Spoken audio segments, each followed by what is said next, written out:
ফরিদা পারভীন বাংলা বাউল সঙ্গীতের এক জীবন্ত কিংবদন্তি। তার কণ্ঠে লালনের গান যেন হয়ে ওঠে আত্মার কথা। দেশ বিদেশে লাখো মানুষ তার গানে খুঁজে পেয়েছে শান্তি, খুঁজে পেয়েছে জীবনবোধ। তাকে ভালোবেসে অনেকে বলেন লালন কন্যা। সঙ্গীতকে জীবনের থেকেও বড় করে দেখা এই মানুষটি এখন অসুস্থ হয়ে হাসপাতালে শুয়ে আছেন। 3 দিন আগে শ্বাসকষ্ট নিয়ে ঢাকার একটি বেসরকারি হাসপাতালে ভর্তি করা হয় ফরিদা পারভীনকে। শুরুতে তাকে আইসিইউতে রেখে চিকিৎসা দেওয়া হয়। অবস্থার সামান্য উন্নতি হলে তাকে কেবিনে নেওয়া হয়, কিন্তু শরীর খুবই দুর্বল। হাঁটতে বা ঠিকভাবে উঠে দাঁড়াতেও পারছেন না তিনি। তার স্বামী গাজী আব্দুল হাকিম জানান, গত কয়েক মাসে 3 বার তাকে আইসিইউতে নিতে হয়েছে।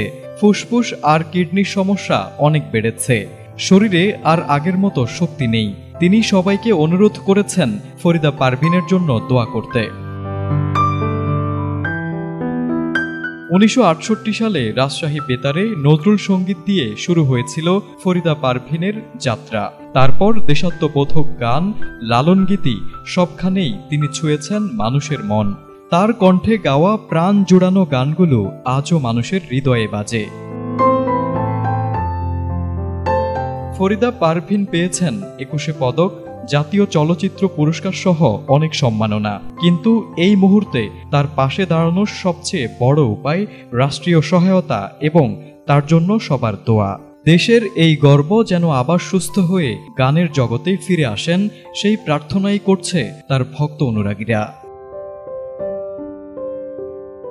News desk, ATN Bangla.